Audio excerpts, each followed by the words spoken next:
सभी भक्त और साथियों को एक बार पुनः जय श्री राम। भगवान सूर्य नारायण की जय हो। आज हम कोणार्क स्थित प्रसिद्ध सूर्य मंदिर की इस प्रदर्शनी को देख रहे हैं और साथ में हम आप लोगों को दिखला भी रहे हैं। इसमें जितना भी दिया हुआ है, ये रेखा शैली मंदिर इस प्रकार से रेखाओं में ये बनाया जाता, और पीड़ा शैली मंदिर इस प्रकार से जिसमें झुका हुआ होता है। सूर्य मंदिर जगमोहन कोणार्क ये यहाँ लिखा है, और यह कितनी क्या ऊपर नीचे कैसा है, ये यहाँ पर विशेष रूप से खाकरा शैली मंदिर के मुख्यांश ये खाकरा शैली है।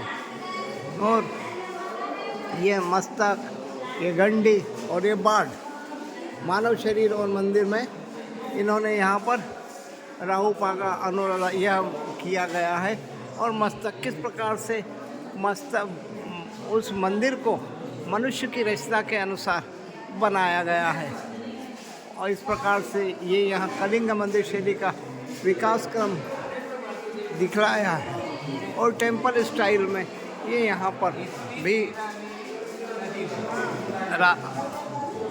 राजा रानी मंदिर भुवनेश्वर 21वीं 11वीं सदी और ये 13वीं सदी में अनंत वासुदेव मंदिर बना हुआ है। 64 योगिनी मंदिर नील माधव सिद्धेश्वर मंदिर ये 9वीं सदी में बने हुए हैं। और ये रानीपुर 64 योगिनी मंदिर ये 10वीं सदी में बनाया गया है।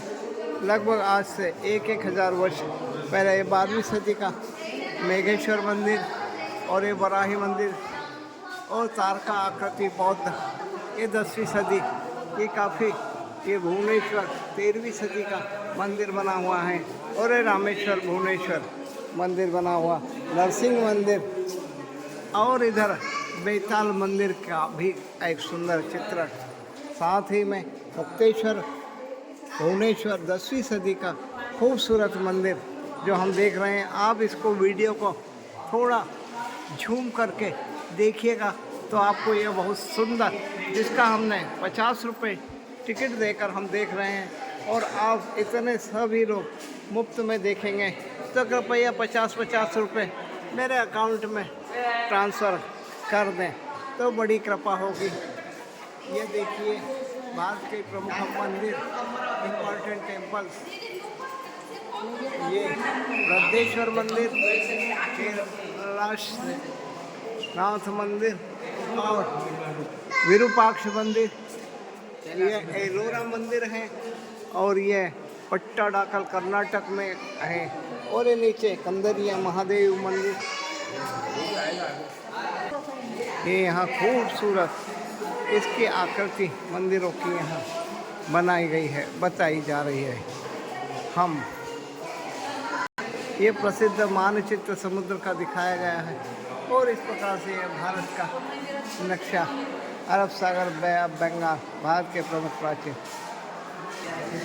22 जनवरी आज बुधवार का दिन है, और हम उड़ीसा के कोणार्क सूर्य मंदिर, ये भुवनेश्वर पाताल मंदिर प्रतिमा, वराह मंदिर चोर, और यह सूर्यदेव प्रतिमा भुवनेश्वर, और यहाँ पर सूर्यदेव प्रतिमा सिंहनाथ मंदिर।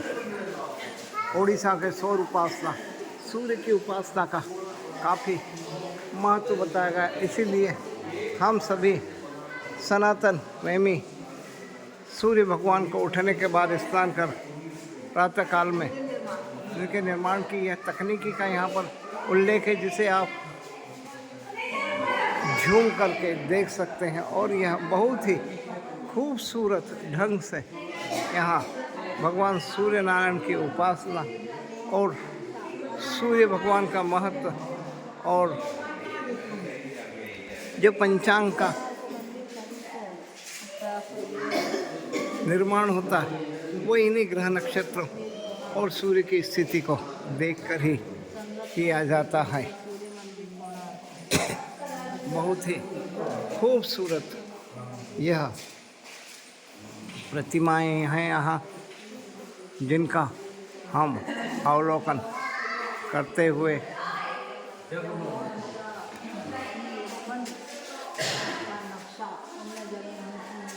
कोणार्क सूर्य मंदिर का संरक्षण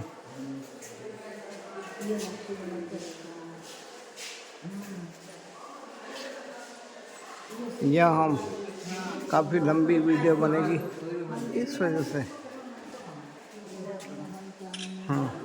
थोड़े शॉर्ट में हम आपको दिखा रहे हैं।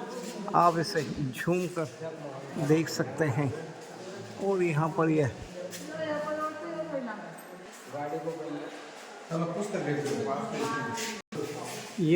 उदय सूर्योदय होता उस तरह भगवान किस प्रकार धनुष बाण लेकर अपने आयुध और अपने सारे साथियों को लेकर, ये मध्याह्न सूर्य की स्थिति यहाँ पर बतलाई गई। ये मध्याह्न सूर्य आप देख सकते हैं। और यह अस्तगत सूर्य अस्त होते समय यहाँ इसका किस प्रकार से रूप और कौन कौन उनके साथी हैं, यह दिखलाया गया। हमने बस वालों को 40,000 रुपये टिकट दिया और साथ में यहाँ पर आकर 50 रुपये में हम इसको देख रहे हैं। तो आप कृपया कर 50,000 रुपये हमारे अकाउंट में ट्रांसफ़र करें, क्योंकि आप घर बैठे फ्री में इस चीज़ का आनंद ले रहे हैं। तो कुछ हम आपको कंसेशन भी कर देते हैं, 50% छूट देकर 25,000 रुपये ही आप हमारे अकाउंट में ट्रांसफ़र कर दीजिए। और समय का भी आपको बचत हो रही है, पैसे की भी बचत हो रही है, और आप ये खूबसूरत नज़ारा देख रहे हैं। यह इनको टच करना मना है, आप इनको टच ज़रूर कर सकते हैं, क्योंकि आप वीडियो में हैं। उस वीडियो को आप 10 बार टच कर सकते हो। और सुंदर सुंदर ये जो आकृतियाँ देख रहे हैं, ये सूर्य मंदिर और ये स्तंभ है। और यहाँ यह राजा के मंदिर निर्माण कार्य का परिदर्शन दिखलाया गया है कि किस कलाकार ने कब किस प्रकार से यह मंदिर का निर्माण किया। जय श्री राम, जय श्री राम। ये खूबसूरत सूर्य मंदिर, सूर्य के चक्र, और यहाँ आप पुनः भव्य जो इस सूर्य मंदिर में रखी हुई ये इन मूर्तियों को देख सकते हैं। साथ ही हम यहाँ घूम रहे हैं और यहाँ पर जल और फूल और पत्तों की यहाँ काफ़ी महिमा है। ये काफ़ी लंबी आज की वीडियो इस मंदिर की होने वाली है। बड़ी ही कलाकृतियाँ और फोटो और सारी मूर्तियाँ अपने आप में आकर्षक और भव्यता लिए हुए है। यहाँ पर आपको इस शोरगुल में शायद कुछ सुनाई कम दे रहा होगा, क्योंकि यह एक जो हॉल है उसमें ऊपर लाइटिंग है। और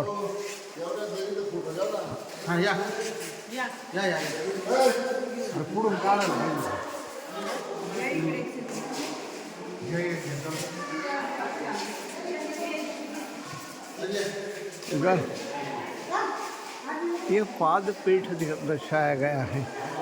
सूर्य में इतना सब कुछ भव्य निर्माण किया जाना अपने आप में अनुपम, अनूठा और विचित्र कारीगरी का नमूना यहाँ हम देख पा रहे हैं। जीवन में एक बार हमें भारत दर्शन ज़रूर करना चाहिए। हम इन सारी चीज़ों को, ये नवग्रह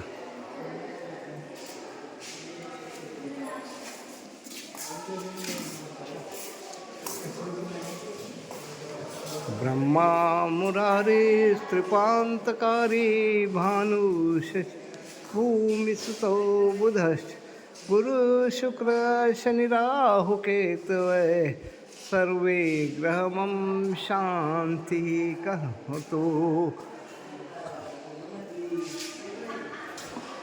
फाउंडेशन प्रेजेंट।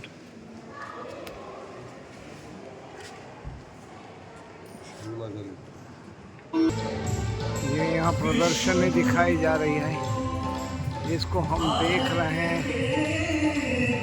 लेकिन अब आपको हम ज़्यादा नहीं दिखला पाएंगे।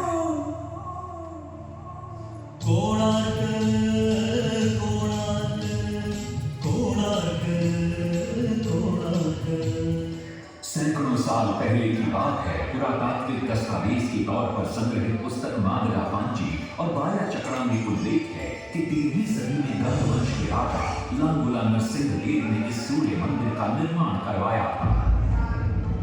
नरसिंह देव युद्ध में बड़े कुलीन और शक्तिशाली थे और मात्र 18 साल की उम्र में वे अपने पिता राजा अनंग भीम देव की विशाल सेना के प्रधान सेनापति नियुक्त कर दिए गए थे।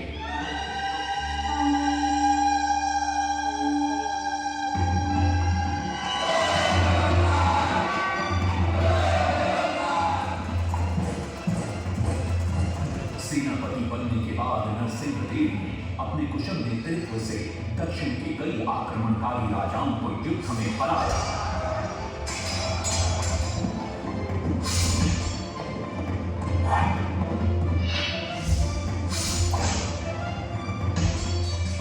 और उनके राजकोष पर कब्जा कर लिया।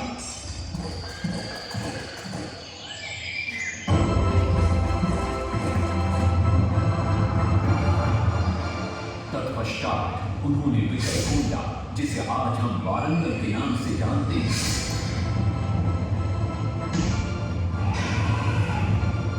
कि काकतीय वंश के राजा गणपति को परास्त किया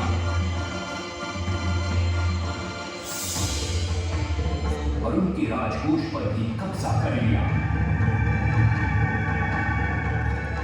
3 वर्षों तक निरंतर युद्ध के पश्चात जब वे बहुत सारी धन संपदा लेकर कलिंग लौटे तो राजमहल में उनका भव्य स्वागत हुआ।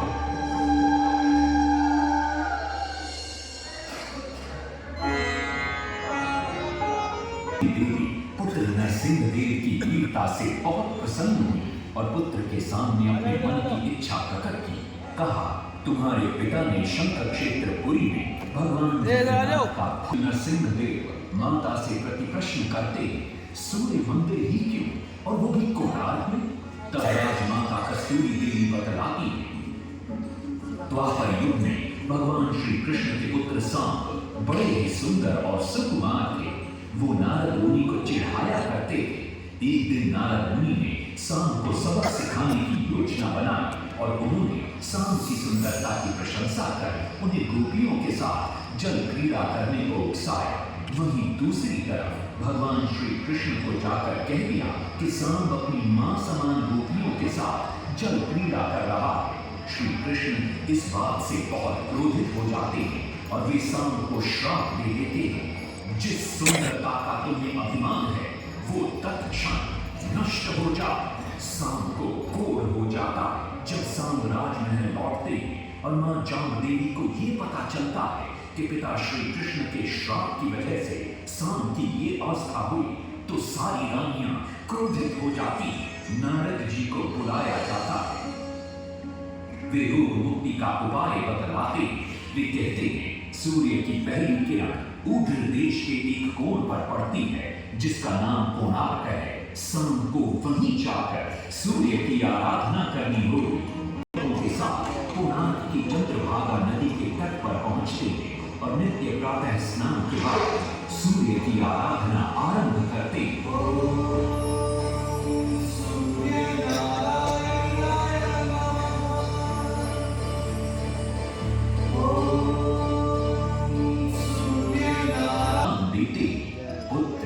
आज रात्रि के चतुर्थ प्रहर में स्नान करते समय नदी के तल में तुम्हें एक वस्तु मिलेगी, वो मेरा ही प्रतिरूप होगी। उसका स्पर्श पाते ही तुम इस कोढ़ रोग से मुक्त हो जाओगे। स्नान के पश्चात सांब जब नदी से बाहर आते तो वो रोग मुक्त हो चुके होते। उनके हाथ में एक छोटा सा पत्थर है। उनके सुंदर और सुकुमार शरीर को देखकर सारे अनुचर और सिपाही प्रसन्न होते। सांब उस पत्थर को वहीं स्थापित कर एक छोटा सा मंदिर बनवाते। लेकिन जब उन्हें ज्ञात होता है कि सूर्य पूजा का विधि विधान यहाँ किसी को पता नहीं है तो वे चिंतित हो जाते। वे ध्यान में बैठते। सूर्य देव पुनः प्रकट होते और सांब के पूछने पर बतलाते कि दूर पश्चिम में साक्य देश की माता ब्राह्मण पूजा की विधि विधान जानते। सांब साक्य देश की ओर निकल पड़ते, जो आज का ईरान है। महीनों की लंबी यात्रा के बाद सांब 18 मादा ब्राह्मण परिवारों को साथ लेकर कोणार्क लौटते हैं और सूर्य मंदिर में पूजा शुरू हो जाती है। राजमाता कस्तूरी देवी नरसिंह देव को बतलाती है कि विवाह के कई वर्षों बाद तक जब हम निसंतान थे, मैंने भी उस सूर्य मंदिर में पूजा अर्चना की और तुम पुत्र रूप में मुझे प्राप्त हुए।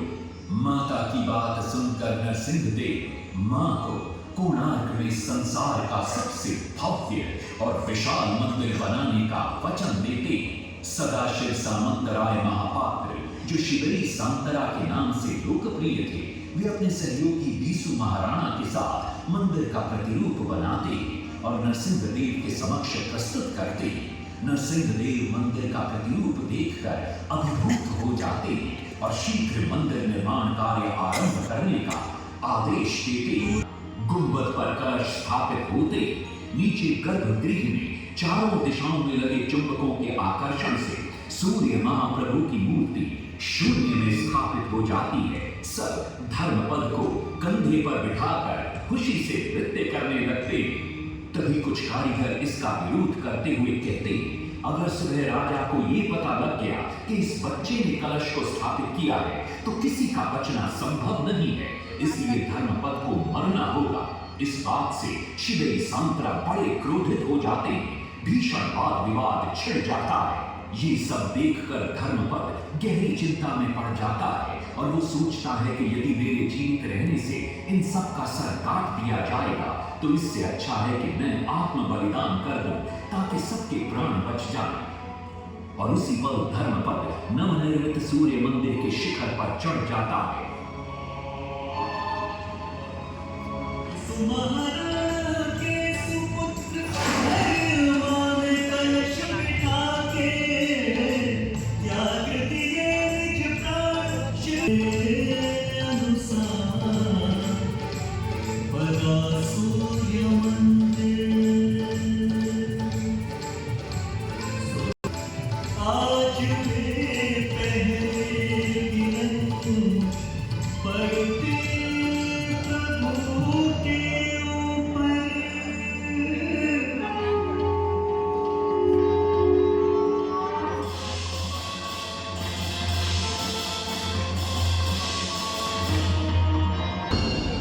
सूर्य महाप्रभु को शून्य में स्थापित देख वे भी आनंद से भर जाते और शिवरी सांतरा की भूरी भूरी प्रशंसा करते।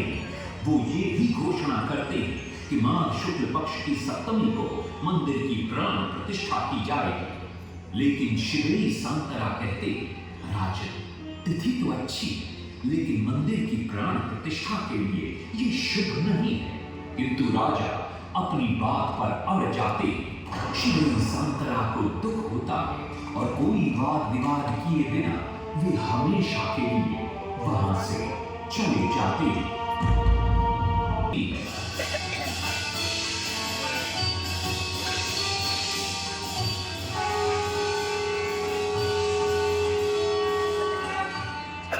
इसका पुनरुद्धार किया। आज आप उसी विशाल मंदिर के भग्नावशेष देख रहे हैं। ये है इस प्रसिद्ध मंदिर की कथा।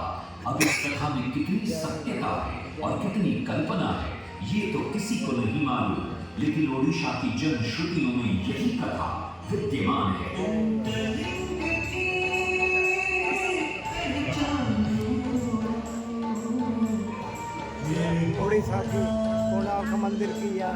कथा अपने आप को दिखलाई।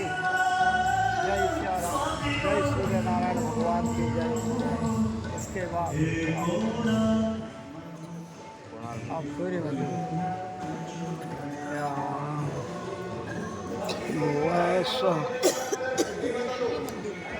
या है